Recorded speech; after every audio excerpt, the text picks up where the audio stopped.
So,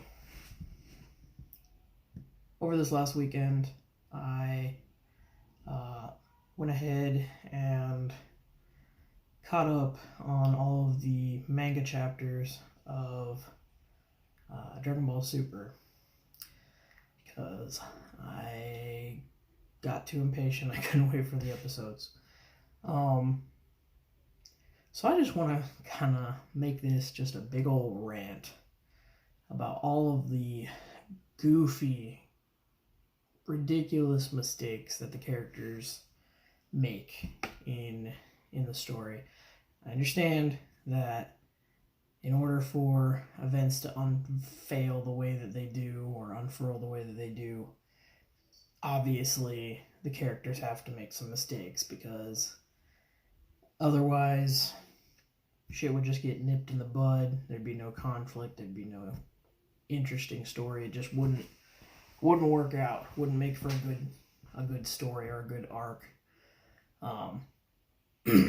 That being said, I'm just gonna pretend that we don't know that this is, a story that is being made for entertainment value, and that it is just, a story happening before our eyes. So, first and foremost, biggest mistake right out the gate. The second that they know Moro is going to Namek, their goal should not have been to meet him and fight him on Namek.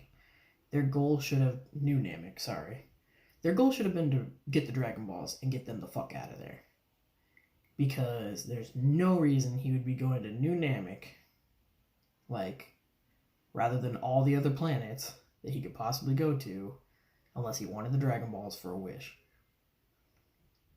So, as soon as you get to New Namek, collect Dragon Balls, get them the hell out of there. Their powers don't work if they're not on Namek, as far as I understand. I could be wrong on that. So literally just gather them up, instant transmission them off of the planet. Possibly even take them to Earth for safekeeping. In fact, actually, while you're at it, communicate to your, allies on Earth, tell them, collect the Earth Dragon Balls, and literally just swap them. Because Earth Dragon Balls won't work on Namek, Namek Dragon Balls won't work on Earth, just swap them. As soon as you're done with a threat, swap them back. In fact, actually, if they didn't need the Dragon Balls in the first place and they weren't using them, I have no idea why they weren't just swapped to begin with. Obviously they serve religious importance, or they have religious significance to the people of Namek. That's understandable. Other than that, no idea why these weren't in safekeeping. This keeps happening over and over and over again. The villains are always going after the Dragon Balls. Dragon Balls should be much higher security, much higher priority for all of the characters. Mind you, they probably have been relaxing a little bit since the Tournament of Power, because Goku went fucking Ultra Instinct and fucking, beat the shit out of everybody. Still took Android 17 to win the whole thing, but it's neither here nor there. Anywho, moving on. So let's say they don't collect the Dragon Balls. They do just meet him, which is what happened. Immediately, don't tag Vegeta in and let him handle it by himself. Fucking, this is a serious threat. This dude eats planets fused together into fucking Gogeta or Vegeta, whichever one, you happen to have the time or preference for, and just take him out, who cares if it's a good fight or not? This guy's a big fucking threat. You also know he's at, a fraction of his power right now. Take him out.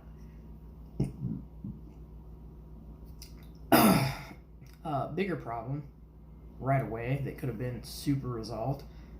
Cranberry. Kill him. Take him out. What the fuck? Should have blown up this dude's spaceship the second he stepped off.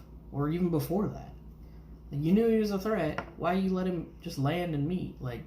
This is a constant problem throughout Dragon Ball. They just have the opportunity to take out the bad guys and they just fucking let them go. Mind you, served some good parts at times, you know, like when Krillin let Vegeta live when he didn't have to. In retrospect, kind of makes Krillin one of the like top tier heroes because of that one fucking moment, and it kind of makes Goku one of the top tier villains because of when he killed Kid Buu. We'll get to that later though. Oh, I should probably mention this is going to be like pretty spoiler heavy. It's a little late for that now, I suppose, but I mean, if you're still watching, I'm going through all of it. I read all of it. I'm going through all of it. Anywho, so Moro is then able to get some of his power back by absorbing energy from the planet and then also absorbing energy from Goku and Vegeta. How they didn't notice they were having their powers sapped from them is a little strange. I would think that they would have been able to tell, but again, you know, it's just a lot of plot device here.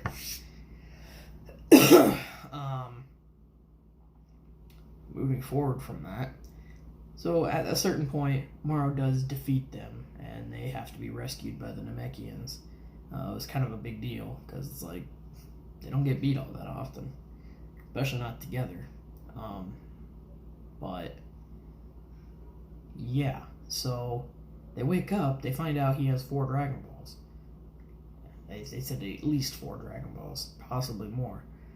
I think by that point he actually already had 6, and he was coming for the last one, which is where they were. Again, perfect opportunity. Take that last Dragon Ball, get it the hell out of there. Without all 7, there is no wish. Or wishes, plural, because it's Namekian and Purunga. Get them out of there, so they are not a threat. Because if the bad guy gets all the Dragon Balls, you're in a world of hurt. That's exactly what happened. Because they managed to meet him before he got to the last one, but then Cranberry managed to get the last one. And again, they've fallen for this so many times where, you know, a henchman gets the Dragon Balls, or some other character that they weren't paying attention to gets the Dragon Balls. Like, the Dragon Balls can grant anything. Presumably anything. They always say within Shenron's power, within Purunga's power, whatever, but like, Moro literally asks for his power back, and he's supposed to be one of the most powerful beings, like, in all known history. I don't feel like Purunga is stronger than him, and if he was, then, like, I don't know. Just seems kind of odd. Here's the other thing that has a problem with that.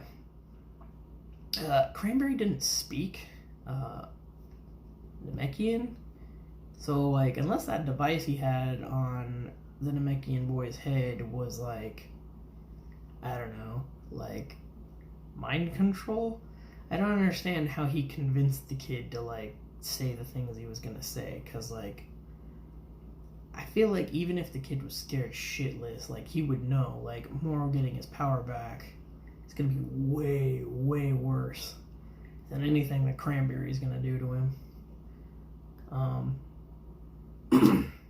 Anywho, again, moving on. Wish is made. Moro gets his power back. Moro kills Cranberry, obviously, because he's a fucking dick.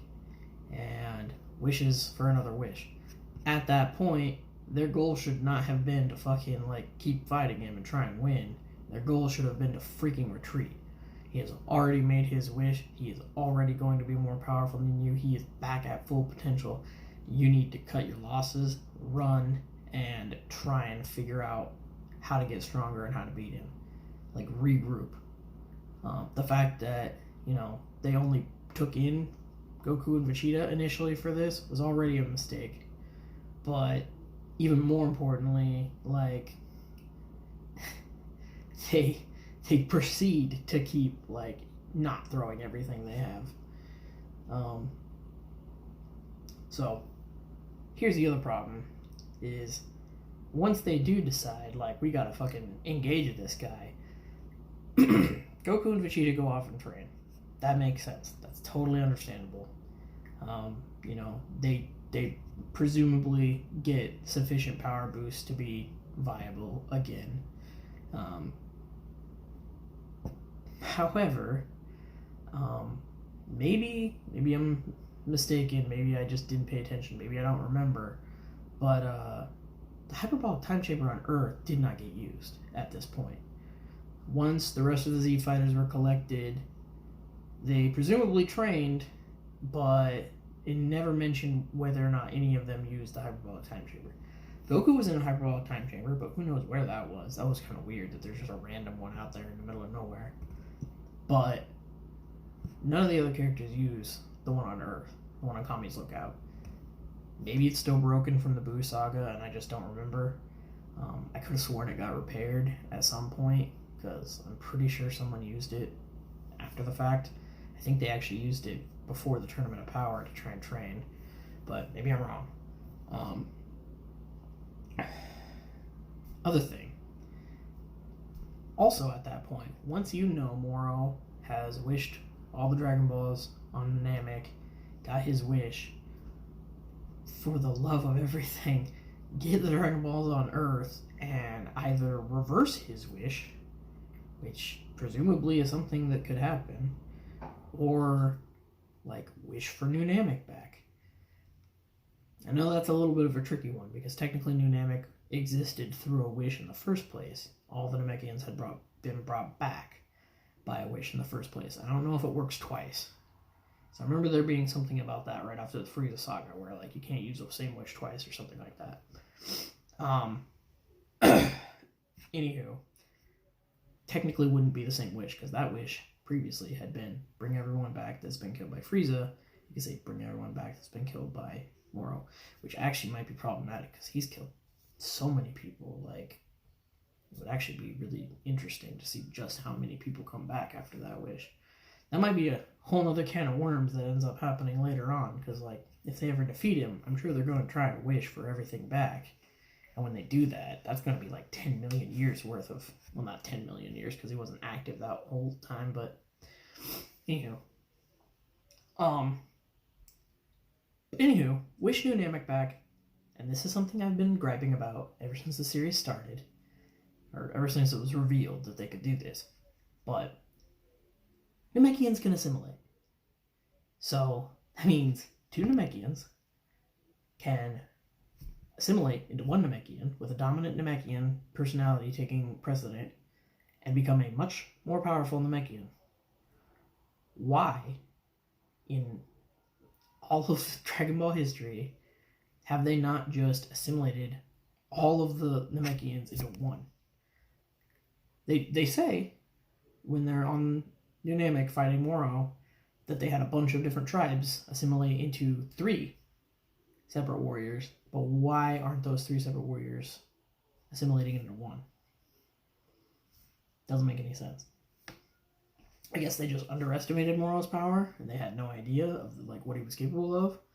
But like, if they had the intel and they knew how powerful he was, they should have all assimilated into 1. Every single one of them. All the warrior class, anyways, because the other ones can't assimilate. Presumably. But all warrior class Namekians should have assimilated into 1. That 1 should have assimilated into Piccolo. Piccolo should have assimilated with Dende, or Dende should have assimilated with Piccolo. Piccolo should assimilate with every Namekian, basically, is what I'm saying. Every Namekian able to assimilate should assimilate with Piccolo. Piccolo should be the only Namekian left. In this case. Like, normally I would say there's no need for it, let them exist as they do, but like, this is universe at stake kind of shit. And like, this should have happened with the Tournament of Power too. Obviously they didn't know that the whole tournament was rigged from the get-go, but if they didn't know it was rigged from the get-go, that should have been something that happened. They should have all assimilated. Even the Namekians from a different universe still assimilated into 3 separate characters, which I guess they had to because they had to meet the roster count, but it's neither here nor there. It could have just been 3 other fighters. It didn't have to be 3 Namekians who could assimilate.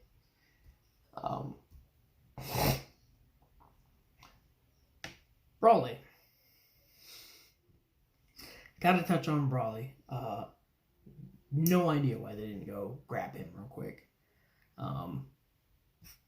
They could have been training him this whole time. They could have been getting him to like people more or like the Z fighters more, so he's more comfortable fighting with them, so he has a better,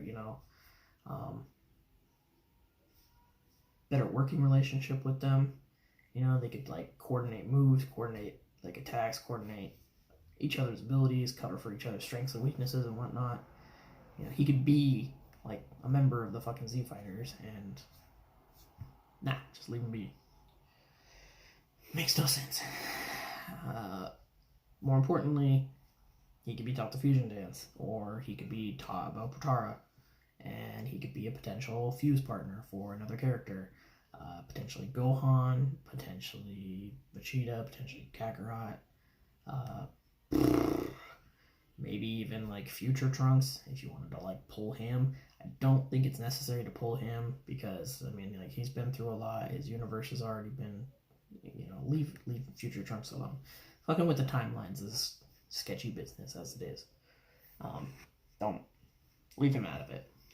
I like the character, don't get me wrong. Like, I think it'd be cool to have him back, but let him live his life. We already have Trunks.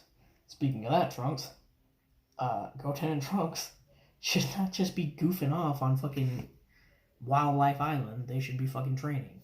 Like, they are the next generation of Z fighters, and their fusion of Gotenks presumably should be a lot more powerful. Like, now that they're older and stronger. I don't know. I can't tell you why they make these decisions as writers. Like, even if we're ignoring, writing all this out for entertainment value, like, they should still be doing this. It's cool and it's interesting. It should be happening. I know they don't like to include fusion because I think it got like overdone a lot, and then like people started speculating like every character should fuse or whatever. But I don't know. I think it's a really fucking cool concept, and it should be used more, not less. Example, Yamcha and fucking Tien should fuse. I mean, I know it looks goofy in the games, but I don't know. It makes sense. They used to be pretty decent friends. They're pretty equivalent fighters. I think Tien's probably quite a bit stronger by this point, but it's neither here nor there again. Oh, what else?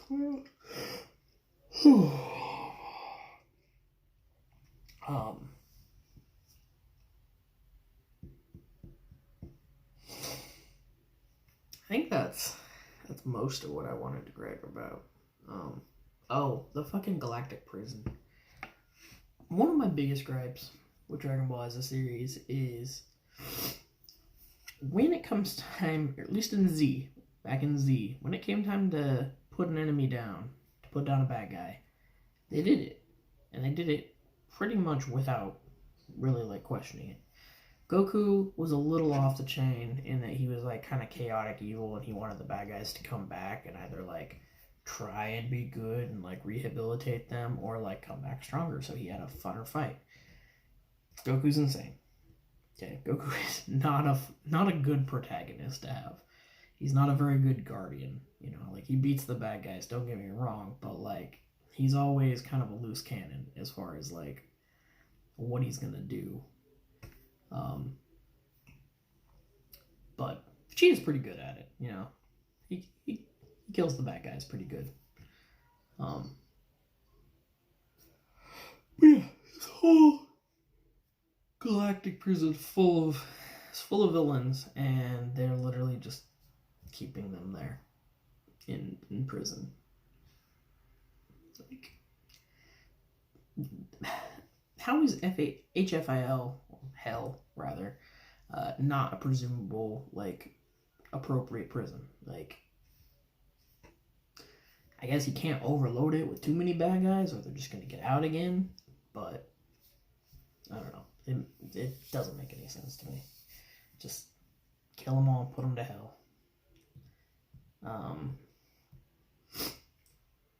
And then obviously there's the gripe about fucking Gohan just still studying after all this time.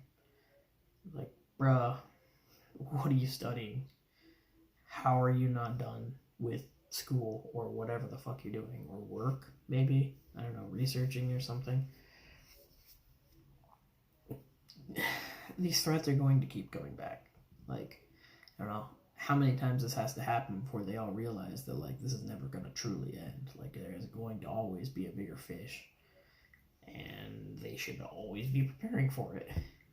It seems like Vegeta's pretty good at that. Like, Vegeta's constantly training and trying to get ready for the next threat, trying to ascertain the threat. I feel like Vegeta kind of plays like a professional in a fucking, like, I don't know, group of idiots.